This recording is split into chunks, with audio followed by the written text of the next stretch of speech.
Hello students, कैसे हैं आप सब। आज हम वेन डी ग्राफ जनरेटर करने वाले हैं। ठीक है, तो ये जनरेटर जो है वेन डी ग्राफ जनरेटर, ठीक है, ये क्यों आया ये हम पहले देख लेते हैं। ठीक है, क्योंकि मशीन के बनने का एक पर्पस होता है। ठीक है, तो वह पर्पस जानना जरूरी है आपके लिए, तभी आप जान पाओगे कि ये करता क्या है और हम इसे किस एक्सपेरिमेंट में यूज कर सकते हैं और किस में नहीं कर सकते। ठीक है, तो पहले जानते हैं कि ये क्यों डेवलप हुआ है, इसका पर्पस क्या है डेवलप होने का। तो आपने पढ़ा होगा Rutherford alpha particle scattering experiment या गोल्ड फॉइल एक्सपेरिमेंट। ठीक है, पढ़ा था ना लोअर क्लासेस में, जहां पे गोल्ड फॉइल पे, ठीक है, रदरफोर्ड जो है अल्फा पार्टिकल बम्बार्ड करवाता है रेडियो एक्टिव एलिमेंट से जो निकलते हैं। ठीक है, और वो स्कैटर कर जाते हैं इधर उधर, ज्यादातर सीधा निकल जाते हैं और बाकी इधर उधर स्कैटर कर जाते हैं। ठीक है, जिससे वो एटम का पता लगाता है कि एटम का स्ट्रक्चर कैसा है और न्यूक्लियर का साइज कितना है। ठीक है, तो इतनी सारी इंफॉर्मेशन उसने कैसे पता लगाई, पार्टिकल्स को बम्बार्ड करवा के। ठीक है, अभी यहाँ पे गोल्ड फॉइल क्यों यूज किया गया, क्योंकि गोल्ड फॉइल जो है वो सबसे ज्यादा मेलेबल सब्सटेंस है, उसकी बहुत ज्यादा थिन शीट बनाई जा सकती है। ठीक है, थिन शीट क्यों चाहिए थी, क्योंकि जो अल्फा पार्टिकल यहां से निकल रहे हैं, ठीक है, जो कि एक चार्ज्ड पार्टिकल्स हैं, ठीक है, उनकी एक लिमिटेड काइनेटिक एनर्जी है। ठीक है, क्योंकि वो एक रेडियो एक्टिव सब्सटेंस से निकल रहे हैं ना, हम उसे एक्सेलरेट नहीं कर रहे। ठीक है, तो रेडियो एक्टिव सब्सटेंस से निकल रहे हैं जिसकी वजह से उनकी काइनेटिक एनर्जी जो है वो एक लिमिटेड सी है। ठीक है, इसलिए थिन शीट चाहिए थी। ठीक है, जिससे एक्सपेरिमेंट हो सके और एक्सपेरिमेंट के रिजल्ट बहुत अच्छे आए हैं। ठीक है, आपको पता है अभी रदरफोर्ड एक्सपेरिमेंट के कारण कि जो एटम है उसका साइज कितना है, न्यूक्लियर का साइज कितना है, ठीक है, और एटम का स्ट्रक्चर कैसे है। ठीक है, तो इससे एक नई फिजिक्स की ब्रांच की शुरुआत हो गई, जिसे हम न्यूक्लियर फिजिक्स बोलते हैं। ठीक है, न्यूक्लियर मीन्स न्यूक्लियस। ठीक है, न्यूक्लियस को स्टडी करने की फिजिक्स, ठीक है, जिसे हम न्यूक्लियर फिजिक्स बोलते हैं, जिसमें हम न्यूक्लियस को स्टडी करते हैं कि न्यूक्लियस के अंदर जो न्यूट्रॉन और प्रोटॉन है वो कैसे हैं। ठीक है, कैसे एक दूसरे के साथ रहते हैं, प्रोटॉन प्रोटॉन कैसे रह सकते हैं, प्रोटॉन प्रोटॉन तो रिपेल करते हैं, फिर वो एक न्यूक्लियस में कैसे रहते हैं। ठीक है, तो उसको हम सभी को न्यूक्लियर फिजिक्स में डील करते हैं। ठीक है, तो न्यूक्लियस में हम जा तो सकते नहीं, नाव से देख सकते हैं। ठीक है, तो उन्होंने कहा, साइंटिस्ट ने कहा कि जो पार्टिकल बम्बार्ड का एक्सपेरिमेंट है, जब हम पार्टिकल को बम्बार्ड करवाते हैं उससे डाटा एक्सट्रैक्ट करें, ठीक है, तो ये काफी यूजफुल है। ठीक है, बट प्रॉब्लम ये है कि यहाँ पे तो गोल्ड है जिसकी थिन शीट बनाई जा सकती है, बट हर सब्सटेंस की तो थिन शीट बनाई नहीं ना जा सकती, इंसुलेटर की नहीं बनाई जा सकती। ठीक है, तो क्या होता है, अगर थिन शीट नहीं बनेगी तो जो पार्टिकल है जिसकी लिमिटेड काइनेटिक एनर्जी है अल्फा पार्टिकल की, वो यहां से इसके सरफेस से ही स्कैटर हो जाएगा। ठीक है, जो सिंपल रिफ्लेक्शन होगी। ठीक है, अगर सरफेस स्मूथ है तो रिफ्लेक्शन होगी, अगर सरफेस स्मूथ नहीं है तो डिफ्यूजन हो जाएगी। ठीक है, तो ये तो हम चाहते नहीं है, हम तो न्यूक्लियस को स्टडी करना चाहते हैं ना। ठीक है, तो न्यूक्लियस को स्टडी करने के लिए ये पार्टिकल जो है वो एटम के अंदर तक पेनिट्रेट करना चाहिए। ठीक है, पेनिट्रेट करने के लिए इसकी जो काइनेटिक एनर्जी है वो ज्यादा होनी चाहिए, जो एटम रिपेल कर रहा है इससे। ठीक है, तो काइनेटिक एनर्जी देने के लिए किसी भी पार्टिकल या आयन को हमने डिवाइस बनाया या मशीन बनाई, जिसे हम वेन डी ग्राफ जनरेटर बोलते हैं। ठीक है, आप सिंपली इसको कह सकते हो पार्टिकल एक्सेलरेटर। ठीक है, तो ये एक जनरली पार्टिकल एक्सेलरेटर है जो पार्टिकल्स को एक्सेलरेट करता है, चार्ज पार्टिकल को या चार्ज आयंस को। ठीक है, या तो चार्ज पार्टिकल को एक्सेलरेट कर सकता है या आयंस को, मतलब ये चार्ज को एक्सेलरेट कर सकता है। जिस सब्सटेंस, जिस आयन के पास, जिस मॉलिक्यूल के पास चार्ज है, ठीक है, उसे ही एक्सेलरेट कर पाएगा, जो न्यूट्रल है उसे एक्सेलरेट नहीं कर सकता। ठीक है, ये हम देखेंगे क्यों नहीं कर सकता। तो इसके बेसिस में आइडिया क्या है कि जब हम चार्ज को पोटेंशियल डिफरेंस में रखते हैं, ठीक है, तो क्या होता है, पॉजिटिव पॉजिटिव को रिपेल करता है, एक फोर्स लगती है इस पे, ठीक है। तो फोर्स क्या है, एम ए, ठीक है। फोर्स के कारण चार्ज जो है एक्सेलरेट करता है, ठीक है। जब चार्ज एक्सेलरेट करेगा, ठीक है, तो उसकी काइनेटिक एनर्जी जो है चेंज होगी, क्योंकि काइनेटिक एनर्जी का फॉर्मूला क्या है, हाफ एम वी स्क्वेयर, ठीक है। तो एक्सेलरेशन का फॉर्मूला क्या है, change in velocity by time, ठीक है। मींस वेलोसिटी चेंज होगी, वेलोसिटी इंक्रीज होगी, ठीक है, तो काइनेटिक एनर्जी भी इंक्रीज होगी, ठीक है। तो ये बेसिक आइडिया है कि हम पोटेंशियल डिफरेंस में चार्ज को रखते हैं, जिससे क्या होता है, चार्ज जो है एक्सेलरेट करता है और उसकी काइनेटिक एनर्जी इंक्रीज करती है, ठीक है। तो जो वेन डी ग्राफ है, ठीक है, ये एक साइंटिस्ट का नाम है जिसने इसे डेवलप किया है। और जनरेटर का मतलब है यहां पे टू जनरेट, ठीक है। तो ये क्या जनरेट करता है, पोटेंशियल एनर्जी को जनरेट करता है, ठीक है। ये पोटेंशियल डिफरेंस जनरेट करता है, सॉरी इस पोटेंशियल डिफरेंस लिख देते हैं, ज्यादा अच्छा लगेगा, ठीक है। तो पोटेंशियल डिफरेंस को जनरेट करता है, जिसके कारण जो चार्ज है वो एक्सेलरेट कर पाता है, ओके। तो ये पोटेंशियल डिफरेंस बनाया कैसे गया, इसमें भी बहुत डिफिकल्टीज आई हैं, ठीक है। चलिए देखते हैं पोटेंशियल डिफरेंस हम कैसे बनाते हैं, ठीक है।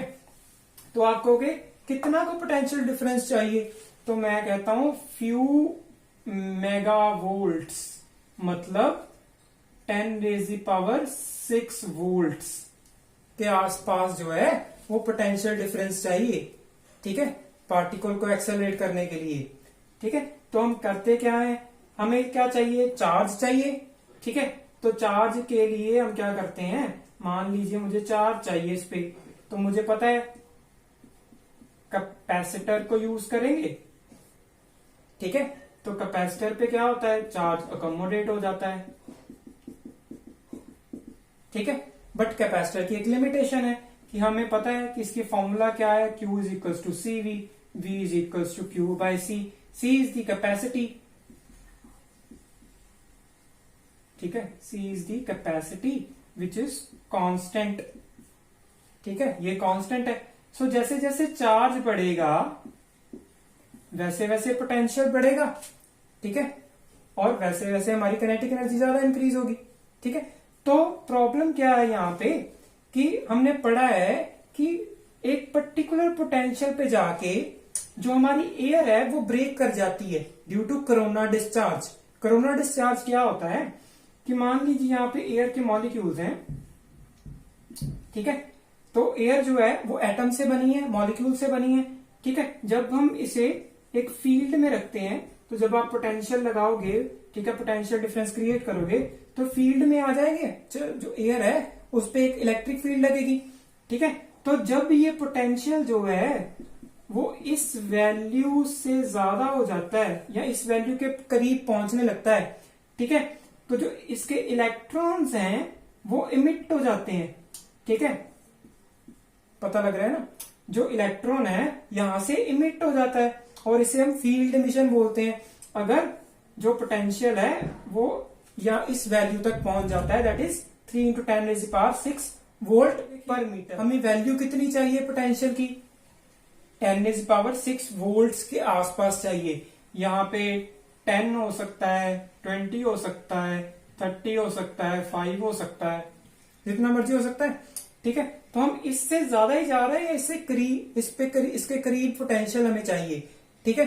तो इसके करीब पहुंचेंगे तो जो एयर है वो आयनाइज हो जाएगी, एयर आयनाइज हो जाएगी तो हमारा जो चार्ज है वो लीक हो जाएगा, ठीक है। अगर चार्ज लीक हो गया तो पोटेंशियल जनरेट नहीं होगा, पोटेंशियल जनरेट नहीं होगा तो हमारा जो आयन है या चार्ज पार्टिकल है उसे हम एक्सेलरेट नहीं कर पाएंगे अपनी रिक्वायरमेंट के हिसाब से, ठीक है।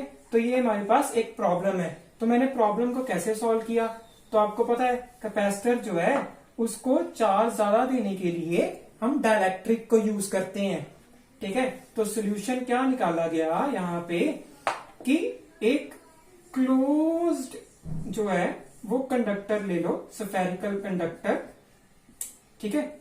ये एक स्फेरिकल कंडक्टर है जो आपको सर्कल दिख रहा है, बट ये एक स्फेयर है, ठीक है, क्लोज्ड है, सिर्फ थोड़ा सा हिस्सा है इसका खुला है, ठीक है। क्लोज्ड हमने स्फेरिकल कंडक्टर ले लिया है, ठीक है। उसको हम जब हम चार्ज देते हैं,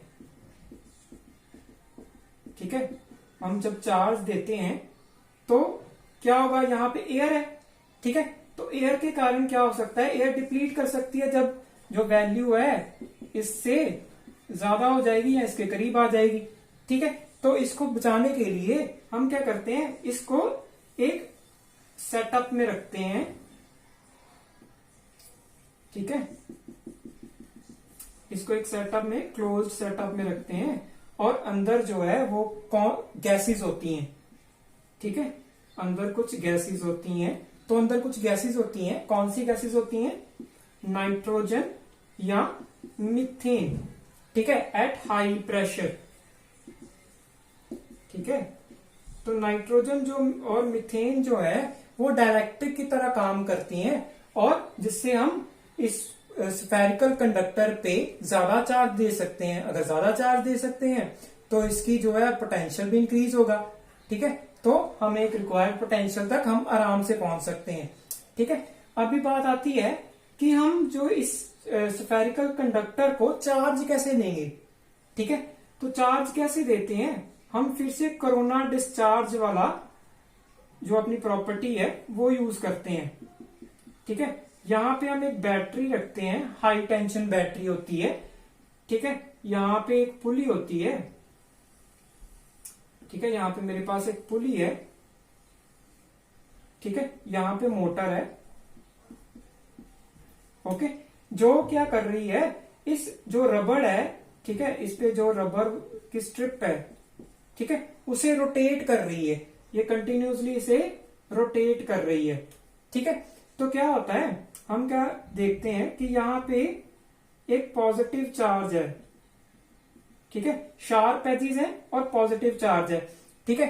जब शार्प एजेस हो जाते हैं, हम कोरोना डिस्चार्ज में यही पढ़ते हैं कि जब शार्प एज जो है शार्प हो जाता है तो क्या होता है, वहां पे जो एरिया कम हो जाता है, चार्ज डेंसिटी ज्यादा हो जाती है, ठीक है, चार्ज डेंसिटी ज्यादा होने के कारण पोटेंशियल एकदम से इंक्रीज कर जाता है और जो एयर है इन दोनों के बीच में वो ब्रेक कर जाती है, जिसके कारण ये न्यूट्रलाइज हो जाता है और यहाँ पॉजिटिव चार्ज आ जाता है, ठीक है। जब यहाँ पे पॉजिटिव चार्ज आता है तो ये बेल्ट जो है मूव कर जाती है, जब बेल्ट मूव करती है, जब यहाँ आती है बेल्ट, ठीक है, तो फिर से यहाँ पे क्या है, शार्प एजेस है, ठीक है, यहाँ पे पॉजिटिव चार्ज है, तो फिर से यहाँ पे जो एयर है वो ब्रेक कर जाती है और यहाँ पे पॉजिटिव चार्ज आ जाता है, ठीक है, और ये बेल्ट जो है वो न्यूट्रल हो जाती है फिर से और फिर से चार्ज लेती है, फिर से यहाँ पे एयर जो है ब्रेक करती है, चार्ज यहाँ आता है, ठीक है। अभी चार्ज यहाँ आता है, ये कनेक्टेड है किससे, स्फेरिकल कंडक्टर से, ठीक है, स्फेरिकल कंडक्टर से ये कनेक्टेड है और हम कंडक्टर की एक प्रॉपर्टी को यूज करते हैं यहाँ पे, वो क्या है कि जब भी हम किसी स्फेरिकल क्लोज्ड स्फेरिकल कंडक्टर को चार्ज देते हैं तो हमेशा जो चार्ज है वो सरफेस पे आ जाता है उसकी, ठीक है। तो आपने प्रॉपर्टीज वाली वीडियो नहीं देखी कंडक्टर की प्रॉपर्टीज वाली, तो आप जाकर देख सकते हैं, मैंने डिस्क्रिप्शन में भी उसका लिंक दे दूंगा, ठीक है। तो यहाँ पे चार्ज आता है, ठीक है, ये कॉम्ब है ये किससे कनेक्टेड है, स्फेरिकल कंडक्टर से कनेक्टेड है, ठीक है। तो चार्ज जो है सारा आउटर सरफेस पे आ जाएगा, ठीक है, सो चार्ज जो है आउटर सरफेस पे आ गया, ठीक है। इससे एक और एडवांटेज है हमें, चार्ज आउटर सरफेस के आने के कारण यहाँ चार्ज जो है न्यूट्रलाइज हो जाता है, ठीक है। तो अगली बार जो है वो मुश्किल नहीं होगी, ये चार्ज इस जो बेल्ट पे चार्ज है उसे रिपेल नहीं करेगा, क्यों, क्योंकि यहाँ पे तो न्यूट्रल है, ठीक है। तो ये बेनिफिट होता है हमें, तो हम जितना मर्जी चार्ज जो है वो सप्लाई कर पाएंगे, ओके।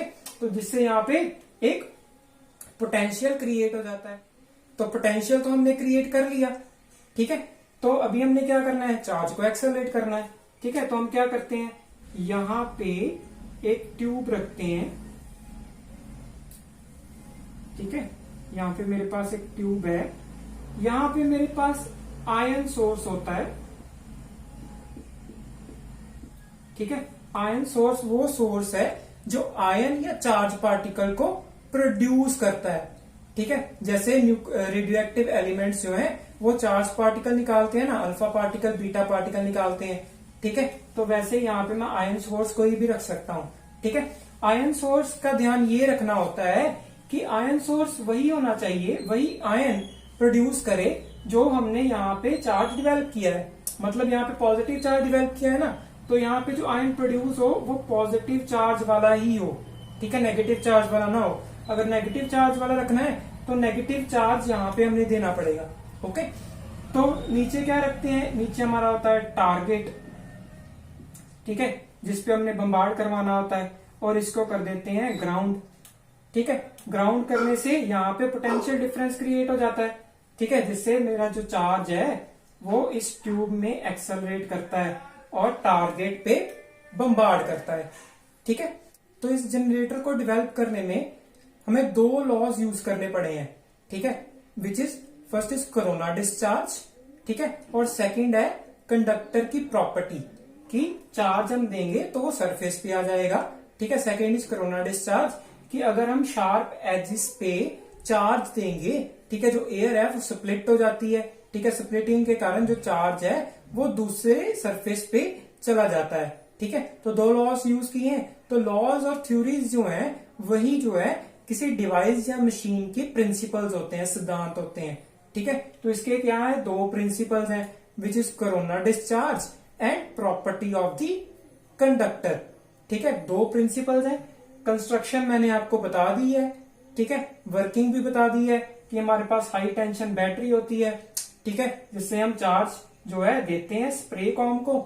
ठीक है, यहाँ पे कोरोना डिस्चार्ज होता है, बेल्ट ऊपर जाती है, यहाँ पे फिर कोरोना डिस्चार्ज होता है, जो फिर प्रॉपर्टी यूज होती है हमारी कंडक्टर की, चार्ज बाहर आ जाता है। ऐसे हम चार्ज देते रहते हैं, पोटेंशियल क्रिएट हो जाता है। पोटेंशियल क्रिएट होने के कारण यहाँ पे आयन सोर्स हम बना देते हैं। सेम आयन सोर्स, जो चार्ज है आयन सोर्स का वो सेम होना चाहिए जो हमने चार्ज डेवलप किया है। ठीक है, जिससे पोटेंशियल डिफरेंस क्रिएट होता है। यहाँ पे रिपल्शन फोर्स आती है, ठीक है, फोर्स आती है तो ये इसको एक्सेलरेट करवाती है, इस पे वर्क करती है। वर्क के कारण इसकी काइनेटिक एनर्जी जो है चेंज होती है और इंक्रीज कर जाती है, जितनी पहले थी उससे ज्यादा हो जाती है। ठीक है, जो कि फिर ट्यूब में एक्सेलरेट करता है और टारगेट पे स्ट्राइक करता है और हमें रिजल्ट देता है। ठीक है, तो ये वैन डी ग्राफ जनरेटर था जिसकी मैंने समरी आपको बता दी है। तो आपको कोई भी क्वेरी है तो आप मुझे कमेंट सेक्शन में पूछ सकते हैं। कोई आपका सुजेशन है तो वो भी आप मुझे कमेंट सेक्शन में बता सकते हैं।